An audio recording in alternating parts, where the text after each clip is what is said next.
Hello dear viewer, I'm leesusss and welcome back to Colony Survival. And I know I plan to do something else this week. I will do in a minute, but Hello dear viewer, I'm leesusss. Welcome back to Colony Survival. We're still in the swamp, unfortunately. I thought I was going to be gone, and I will be a bit later in this episode, but we need to cover something in this, which is, you know how I said at the end of the last episode, everything was fine and we were all good. Wasn't entirely true. So it's actually doing it this morning. It's a bit weird. The reason why we've got a new tower out here and some guards is because we've had zombies turning up in the middle of the day. Now, at the start of the game, I did put out some day guards, yeah, which is a thing you can build. Where are they? Under the stockpile. You can build day slingers. These ones here, day slingers and day guards, and day archers and day crossbow guys. But I've not needed to, and I realised that that's just something you can. It's an option you can set up in your game. You can have zombies attack during the day if you want to, but you have to enable that. And I haven't done that in this game, so I don't have to worry about that. However, in this case, we've had zombies wandering in. Even after the guards have all gone to bed, they were trickling in from over here. I don't really know why. It's not because they're sort of started over here and they've had to progress around the entire border. Therefore, it's taken them a long time to get here. They all seem to be coming from over here for some reason. But they were taking so long to get here that the guards had all gone to bed by the time they got here and they started to eat people. So now I've instigated a small number of day guards, including a couple over at the back over there watching the flag, and some at the front here guarding over the fields to give them enough range. And that's a problem I had, and I thought I'd be starting the video today and showing you the same thing, but today there's none. But the past 4 or 5 nights there's been zombies trickling in from over there. Don't know why, but there you go. That's what happened. So that was a bit weird, but maybe it's just the sheer load of zombies we're getting in now. I don't know. Anyway, the other problem was at the end of the episode I was mentioning I was a little bit worried about food. Food seemed to be hitting some sort of crisis point. This is a terrible bridge. Who made this bridge? I need better bridges than that. I don't know. I think I made it a bit of a half-assed method to take that. Anyway, let's head back to the colony. Yeah, the food was getting really low, and I think it was just sheer pressure. I've not done much with the food for a long time. I've been throwing in the occasional extra fisherman and stuff like that, but not really been managing it very hard. And we've now got 135 people back at the main colony, at least that many spread across the other outposts. And it's just been a lot of food pressure, and things were starting to wear down suddenly. They'd gone through a lot of the other the bread supplies, and then they were eating the fish, and it got a bit. So I did a panic resolution of it. We've got about 10 wheat fields back there now. I seem to have fixed it. About 10 wheat fields running, feeding the colony. And then we've got a handful of chicken farms and things like that, and cabbage farms, but that's a lot of it. And then I also bought our way out of trouble as well. And the way I did that was by purchasing a load of animal carcasses. Animal carcasses give you skins and also meat as well. So in fact the unsung heroes of the hour are yet again a quick hand please for Steve and also Steve, who've been turning those how many have we got left now? They've been working their way through pretty fast. Where are they?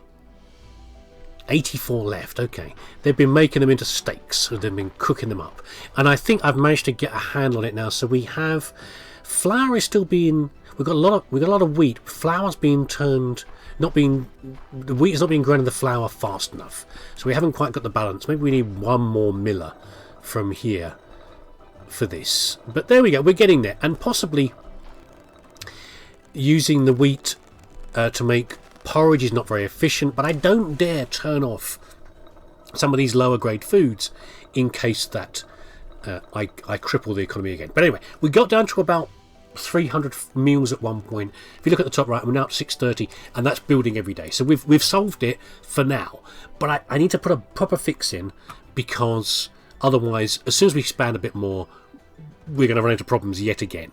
Okay, so how are we going to solve that? Well, welcome to the location of the latest outpost. and probably the last one we'll do for a little while. Although we have to do some building on the heath later. So we are, you can already see at the distance, we're about 400 metres away from the colony, which is far enough to be outside its influence. And there's Roanoke, big effing tree over that way. But we're away from the river, and this moderately flat piece of land, I'd like to have a flatter piece, but it's probably about good enough for now, because we want to build this as a big farm, a massive farm. We want to be this to be breadbasket of the area, and we want to build.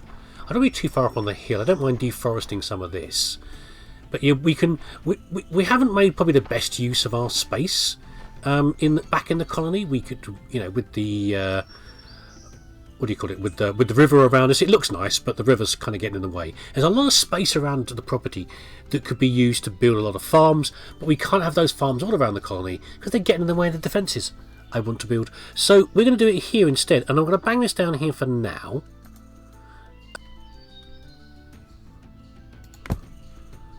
There we go. Okay, and what I want to do now is mark out. So the plan is we're going to have. I thought about various ways of doing this. I thought of having like lots of farms, and each farm spot had, a little farmhouse in the middle of it, and then the farms were built around it. I thought about that, and I said, no, I think it'd probably be better if we have one really big farmhouse in the what's the style I'm thinking of here? As an architectural style, I'm trying to think of. Basically, it's a courtyard with the building around it. And a self-contained building, and all the sleeping areas and all the construction is inside the building, and everything around the farmstead is going to be the farms themselves.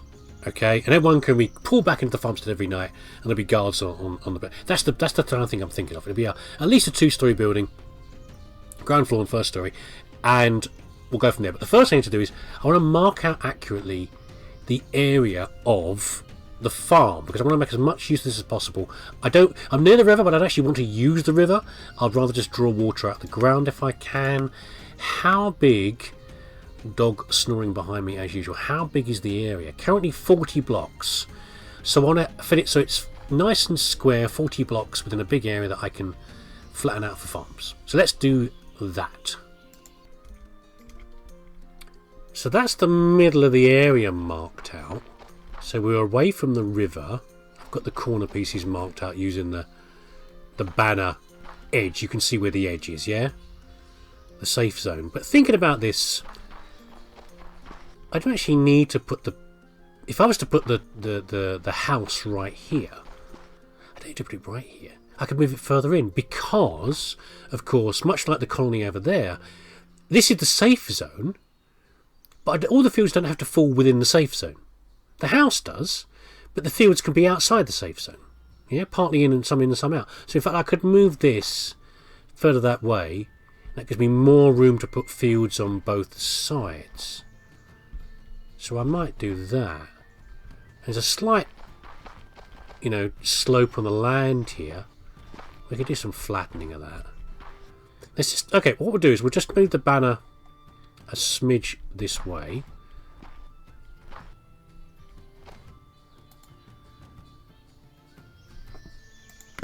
Like that. Yeah. That'll do. And we need to plan out the house then. I've started to do some of the deforestation. But the main thing is really to know, let's get a material we can work with. I like using straw because we've got tons of it. Just to mark out the boundary. So what I said was I was going to have a courtyard in the middle. No, wrong thingy. See, part of my problem is I don't always think big enough. Maybe I'm thinking too big? I don't know. And this is not the house, but this is the courtyard in the middle. Yeah, is that not too big? I guess not. We can build the building around the outside, and it is going to be a large construction. I'm worried about building the building and then finding myself that I've left it too cramped in the middle. Yeah, that's my concern. And I'm annoyed at myself because it's hard to go back and change all these things. I think not. I think I'm going to do it anyway. Yeah, be brave, be bold. That's probably an advert, isn't it? Be bold, be be something with hair, something with hair or makeup, about being bold. Yeah, I'm more being bald than bold. It's a dad joke. But there we go. Yeah, so if we do this, then we can make the building. The building itself can be that sort of size around the outside. Yeah.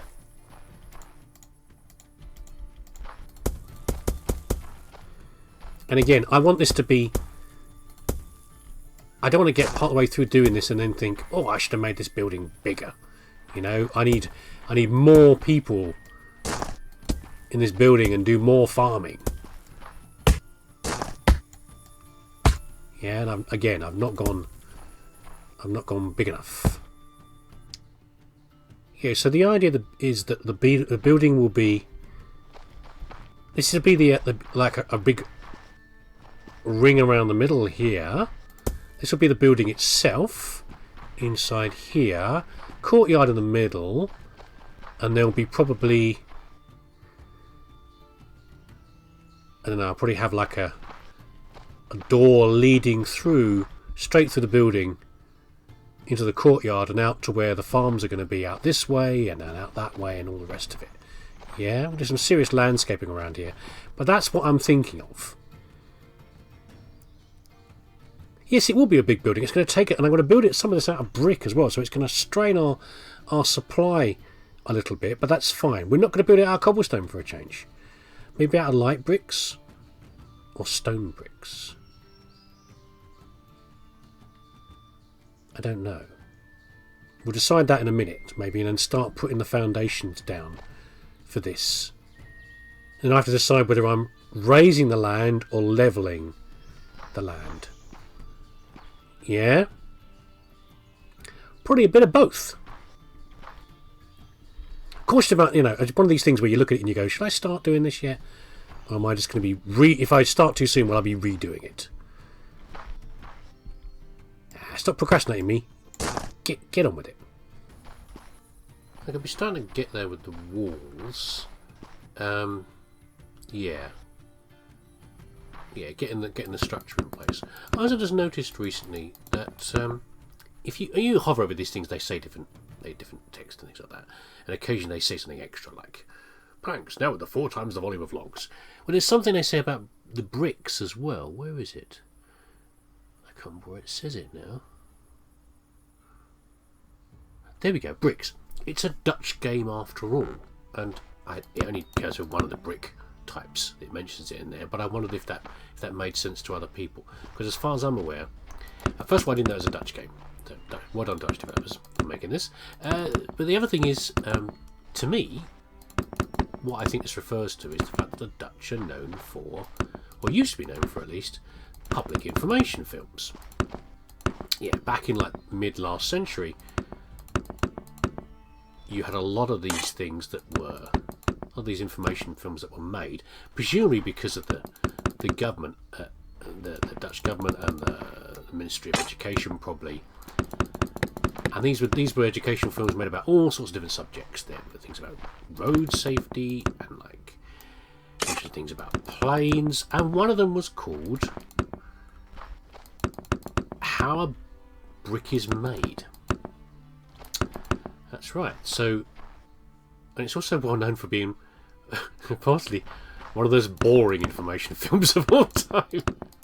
That's what I think they're referring to. So, what used to happen when I was a kid, maybe it still does, I don't know, I'm sure it does to some degree now, is that every now and then, if the teacher was too tired and or too hungover to teach the kids for the afternoon, you wheel out the television, and for the little darlings for a few hours get to watch educational programs instead. And this was one of the things that used to be put on there.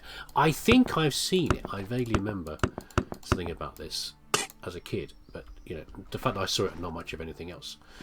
But yeah, and I can't quite remember the reason why the Dutch system got into the Dutch government got into doing this. There was a particular reason, and there's a particular well-known Dutch filmmaker who was known for doing this, making these films. And one of them, I think, I remember sticks in my mind was, think it's called The Day We Caught the Ferry. I'm not sure if it's train or ferry, but something like that. And that was a road safety one, and it's something to do with a couple of fine young people were desperately trying to catch the ferry to go somewhere, and they've got a motorbike. So they jump on the motorbike and they're zooming off down the road to catch up in time to catch the ferry leaving. And various things happen. There's some excellent shots apparently of the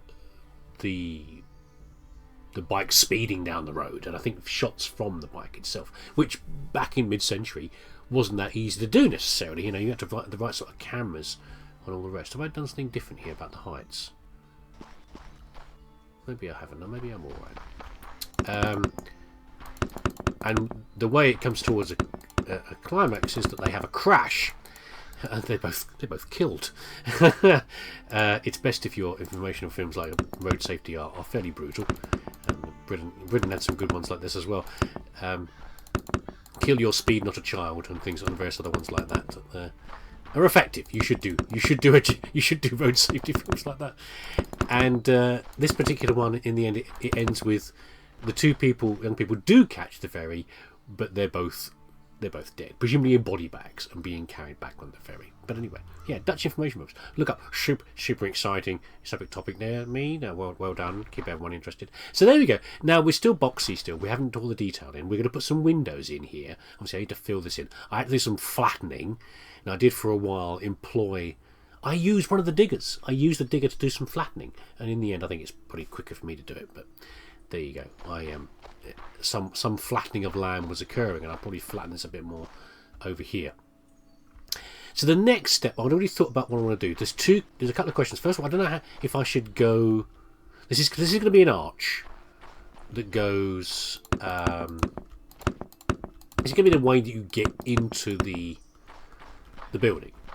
Okay, a narrow approach into the courtyard, and although there's 4. Only 2 of them will easily access the fields in a way that zombies can get in. I'll come into how I'm going to do that later. But my question here is, do I want to make this... If I was to put a window in now, do I want to make this one higher again? So I guess the question is, if this is the floor, and someone's walking around in here, how much height do I want over the person? So what I'm planning on doing is... we don't have so many of these logs anymore because we're not harvesting them. I don't have a... We'll probably put a tree farm up here that harvests particularly tiger logs, because I think most of our tree farms are now temperate logs. What I'm thinking of doing is... So the upper story... No, wrong material. The upper story of this building is going to protrude slightly, like this. So the upper story is going to be one step bigger on the outside. And the way I'm going to do this is, there's a certain style of house called Tudor, and what you have with that, you have a solid base on the house, or generally a solid frame or a base to the house, and then you have the upper story is timbered, and then the inside of the timber, the bits between that's too many. The spaces between the timbers are filled in with, like, well, in the old days, like plaster and lathe, basically, you know, wood slats with plaster layered over them to reduce the weight. And what you end up with as well, you end up with this network, and the plaster is generally, oh, that's not right, to reduce that a little bit, is white. So you end up with, you get a lot of mock Tudor versions at a certain point made in the UK, which is where houses are converted to make them look like Tudor buildings. They're not actually Tudor buildings, but there's plenty of actual Tudor buildings as well. So what you get is you get a building where you've got these timbers protruding, and the upper floor rests upon these. So you see these bits sticking out from here, and in fact, that answers that question for me. I want to fill these in like this. But then the next, maybe I'll do the white here. The next question is, if I was to have these then continuing up, hold on, let's build a little impromptu staircase up here. the timbers then come up like this, and then you get a boxing like that. Probably taller than this, but you get a boxing in like this. And then you have windows inside here and all white material. If I was to put white material in here, what would I use? What white objects have I got? We haven't got a nice smooth marble block or anything like that. So I can see a few choices. We've got snow, but that is not a very renewable resource. Stone blocks are not really very white as it is. I do use white cobblestone quite a lot. I like this. I like white cobblestone. And I have thought about clay actually. So what I'm thinking is, if you were to fit in like this, how white is this